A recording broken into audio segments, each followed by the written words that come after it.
Scarlet Witch's powers have changed over time, and even their origins have changed. But today we're going to look at her ability to warp reality and how we can do the same.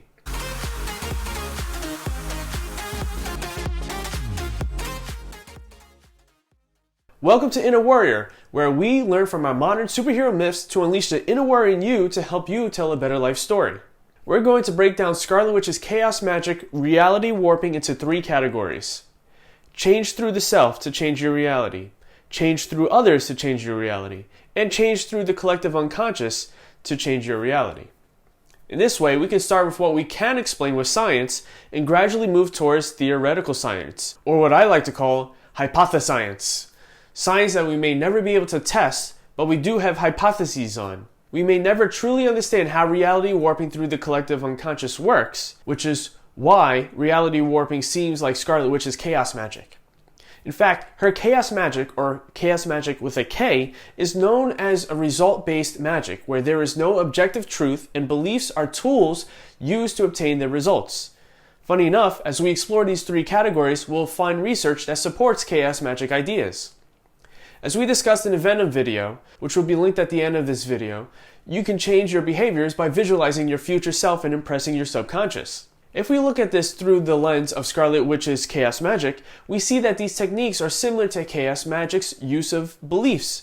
In this case, belief of a future self to impress the mind to achieve a goal. But how does changing your identity warp your reality? By changing your identity, which changes your unconscious thoughts and behaviors, you will find opportunities and signs you haven't seen before that are related to your goals. This is due to the RAS, or Reticular Activating System. The Reticular Activating System filters out irrelevant information and helps you pay attention to relevant ones.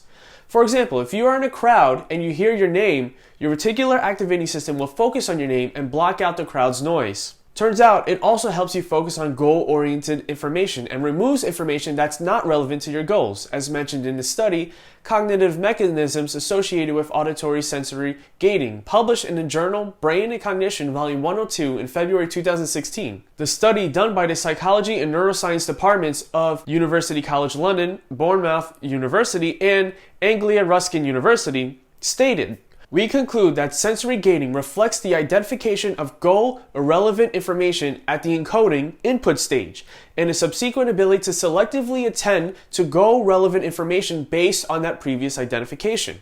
This is why Dr. Christopher Chabris and Dr. Daniel Simmons, creator of the famous invisible gorilla experiment, explain that the world you see is not the world that the person next to you sees. Dr. Simmons explains when people focus on a task that demands their attention, they often fail to notice unexpected objects and events that occur in full view. This phenomenon is known as inattentional blindness because people typically do not consciously perceive aspects of their world that fall outside of the focus of their attention. These events can be dramatic enough that the vast majority of people are convinced that they would notice. He goes on to state, "We don't necessarily see the world the same." So the world you see is literally different than the world you saw before in your own identity. You essentially warped your personal reality by changing your identity. Now, what about changing reality through others? Our expectation of a person may actually cause us to unconsciously display certain behaviors which then affect how that person thinks of themselves, causing them to act in accordance with our expectation.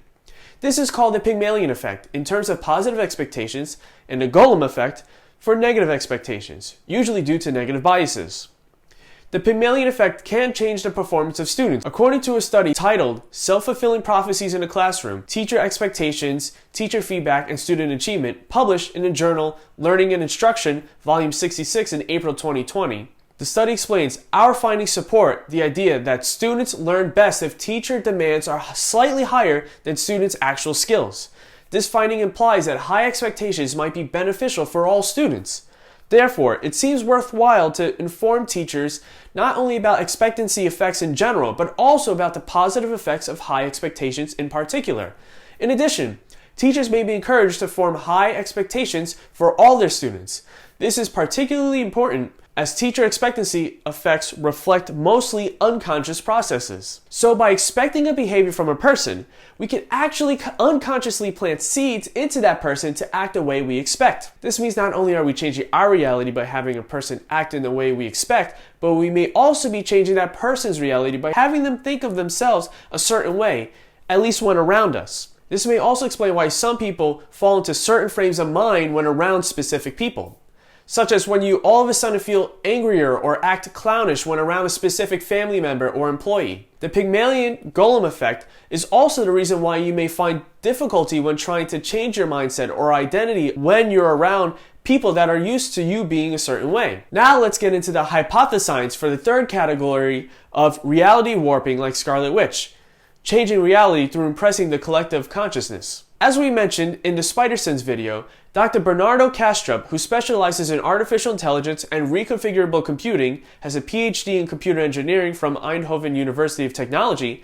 and worked at the European Organization for Nuclear Research and Philips Research Laboratories, as well as Max Planck, the theoretical physicist whose discovery of energy quanta landed him a 1918 Nobel Prize, and David Bohm, a significant theoretical physicist that worked closely with Einstein, all believe there's a single conscious force for which all other forces come from. How does this relate to reality warping?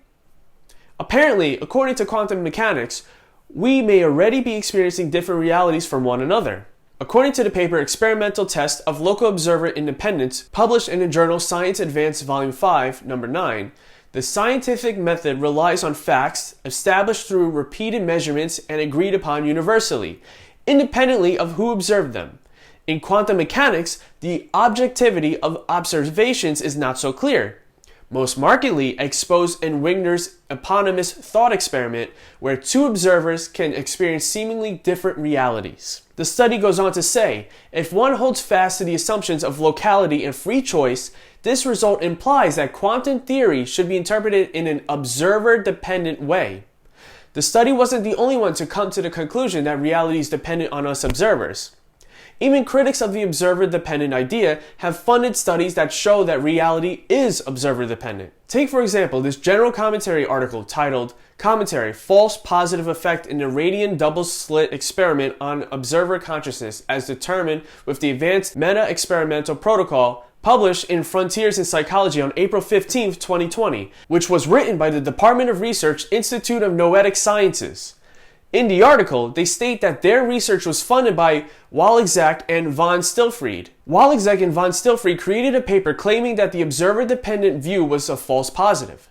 Wandavision told the writers of the article not to publish their study, which supported the observer-dependency hypothesis. The article basically explains Wandavision's criticisms of the study just doesn't hold up. Also, according to the hypotheses of Dr. Stuart Hammerof, an anesthesiologist and professor of psychology and anesthesiology at the University of Arizona, each collapse of the superposition itself is consciousness. The superposition collapse refers to the collapse of the quantum waves of possibilities into solid matter. Dr. Hammerof is essentially saying that consciousness is what causes the quantum wave of possibility to collapse into physical reality. He goes on to state that consciousness is steering the universe. So, how would we even be able to change the collective unconscious mind that holds reality together? According to the article, conscious thought does not guide moment-to-moment actions, it serves social and cultural functions. In the journal Frontiers in Psychology, July 26, 2013, by the Departments of Psychology of Wake Forest University and Florida State University, the conscious and unconscious work together to create behaviors. In the article, they state, we conclude that most or all of human behavior is likely a product of conscious and unconscious processes working together. The private daydreams, fantasies, and counterfactual thought that pervade everyday life are far from being a feckless epiphenomenon. We see these processes as the place where the unconscious mind assembles ideas so as to reach new conclusions about how best to behave or what outcomes to pursue or avoid. Rather than directly controlling action, conscious thought provides the input from these kinds of mental simulations to the executive. Conscious thought offers insights about the past and future, socially shared information, and cultural rules. Without it, the complex forms of social and cultural coordination that define human life would not be possible. Notice how they mention daydreams and fantasies in examples of how the conscious affect the unconscious mind. This would include future self techniques and the WOOP techniques we go over in the subconscious symbiote video. Now let's dive deeper into the hypothesites as we look at my favorite technique for impressing the collective unconscious mind. Using Dr. Kastrup's hypothesis, we are alters or personalities of the main conscious identity that is referred to by the many scientists that believe consciousness controls the universe. Our original mind, the collective unconscious, is using dissociative identity disorder to make each of us exist as separate beings. And, like with dissociative identity disorder, alters can talk to one another. That's how we participate with one another in life. But the core identity, the identity that existed before the split, can also talk to the alters in dissociative identity disorder. Perhaps this is where synchronicities, such as thinking of a person that then calls you, comes from. This could also explain those times where people feel as if they downloaded inspirational ideas into their brain. It would even explain the cosmic web of life and destiny we mentioned in the Spider Sense video. The core can talk to the alters, but in dissociative identity disorder, the alters talk to the core as well. We already know techniques can be used to get into our unconscious mind, but can these techniques also enter the core mind? Going back to Scarlet Witch's Chaos Magic, we can see this idea of the core mind as well. In Peter J. Carroll's 1987 book, Liber Null and Psychonaut, seen as one of the Chaos Magic's defining works, Peter states, "Chaos is the force which has caused life to evolve itself out of dust, and is currently most concentratedly manifest in the human life force, or Kia, where it is the source of consciousness. To the extent that the Kia can become one with chaos, it can extend its will and perception into the universe to accomplish magic. In chaos magic, the Kia is our individual consciousness, and we must merge it with the chaos, the core identity, so that magic can be accomplished. And as previously stated, chaos magic is result and goal-based magic. To restate the idea in dissociative identity disorder terms, we have to use our personal identity to communicate our goals and perception to our core identity, so our core can use its influences to help us accomplish them through other alters and its own thoughts and perceptions. So, how can we use this idea to warp reality by impressing our goals and thoughts into the core collective unconscious identity, or chaos? Chaos magic is so flexible as it's results driven that you could go mad trying to find what works best for you. I personally find the easiest way to apply this is by using the teachings of Neville Goddard. Neville Goddard was a former ballet and ballroom dancer turned American author and self-help lecturer in the 1930s. He was taught by a mystic he calls Abdullah that the Bible should be studied as a psychological drama of the human experience. Neville believed that God is our own wonderful human imagination, and that we are all the creator, clothed in flesh, experiencing our creation. He states, every being in the world is a mask worn by God, for housed in man is man's imagination. This line of thought can also be applied to chaos magic and dissociative identity disorder hypothesis. His techniques are quite simple, which is why I find them the easiest to follow.